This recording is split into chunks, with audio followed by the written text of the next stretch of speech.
Hi hello വനക്കത്തിയാന്നേ ലകസുകയിലെ അപ്പോൾ നമ്മൾ ഇന്നൊരു ഉച്ചയൂണിൻ്റെ വീഡിയോ ആയിട്ടാണ് വന്നിരിക്കുന്നത്.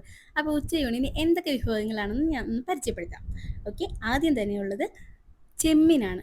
ചെമ്മീൻ നല്ല വലിയ ചെമ്മീനാണ് നമുക്ക് കിട്ടിയിരിക്കുന്നത്. പിന്നെ അതേ ഞണ്ടും ഉണ്ട്. ഞണ്ട് ദേ അമ്മച്ചി നമുക്ക് പൊളിച്ചൊക്കെ തന്നിട്ടുണ്ട്. പിന്നെ അതൊന്ന് കറി വെച്ചാൽ മാത്രം മതി.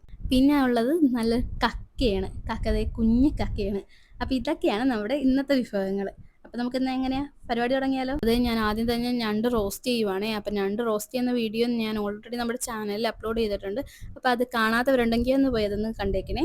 അടുത്തത് ഞാൻ ദേ കക്കയാണ് ചെയ്യാൻ പോകുന്നത്. അപ്പോൾ കക്ക ഞാൻ തോരൻ വെക്കാനാണ് പോകുന്നത്. അപ്പോൾ ദേ അതിനായിട്ട് ചട്ടിയിലേക്ക് കക്കയും മഞ്ഞൾപ്പൊടിയും ഉപ്പും ചേർത്ത് അല്പം വെള്ളം ഒഴിച്ച് ഒന്ന് വേവിച്ചെടുക്കാം. അപ്പോൾ ഈ ഒരു സമയത്ത് നമ്മുടെ ഞണ്ടിൻ്റെ ഏകദേശ പരിപാടിയൊക്കെ കഴിഞ്ഞിട്ടുണ്ട് കേട്ടോ.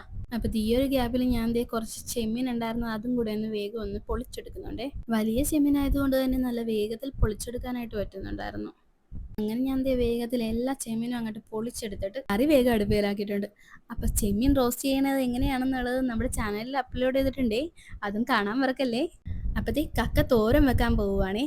അപ്പം നമ്മൾ കക്ക വേവിച്ച അതേ ചട്ടിയിൽ തന്നെ അല്പം വെളിച്ചെണ്ണ ചേർത്ത് പട്ട, ഗ്രാമ്പു, കുരുമുളക്, ഏലക്ക തുടങ്ങിയ മസാലക്കൂട്ടുകളെല്ലാം ചേർത്ത് ഒന്ന് ചൂടായി വരുമ്പോഴേക്കും അതിലേക്ക് ചതച്ച് വെച്ചിരിക്കുന്ന കുഞ്ഞുള്ളി, വെളുത്തുള്ളി, ഇഞ്ചി പേസ്റ്റ് ചേർത്ത് നല്ലതുപോലെ വാടി വരുമ്പോൾ അതിലേക്ക് സവോള, പച്ചമുളക്, വേപ്പിലയും കൂടെ ചേർത്ത് ഒന്ന് വാട്ടിയെടുക്കാം. ഇനി ഇത് നല്ലതുപോലെ വാടി വരുമ്പോൾ ഇതിലേക്ക് അല്പം മഞ്ഞൾപ്പൊടി ചേർത്ത് വേവിച്ച് വെച്ചിരിക്കുന്ന കക്കയെ കൂടെ ഇതിലേക്ക് തട്ടിക്കൊടുക്കാം.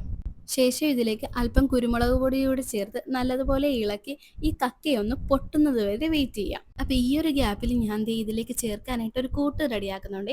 അപ്പോൾ അതിനായിട്ട് ആദ്യം കുറച്ച് തേങ്ങ എടുത്ത് അതിലേക്ക് കുറച്ച് ചതച്ച മുളകും കൂടെ ചേർത്ത് നല്ലതുപോലെ ഒന്ന് മിക്സ് ചെയ്തെടുക്കാം. ഇനി ഈ മിക്സ് കക്കയിലോട്ട് ചേർത്ത് നല്ലതുപോലെ ഒന്ന് ഇളക്കി 5 മിനിറ്റ് അടുപ്പിൽ വെക്കാം. ഇനി ഒരല്പം പച്ചവെളിച്ചെണ്ണയും വേപ്പിലയും ചേർത്ത് കറി ഓഫാക്കാം. അപ്പോൾ ഇനി കക്ക കിട്ടുമ്പോൾ ഇങ്ങനെയും കൂടി ഒന്ന് ട്രൈ ചെയ്ത് നോക്കണേ, അപാര ടേസ്റ്റ് തന്നെയാണ്.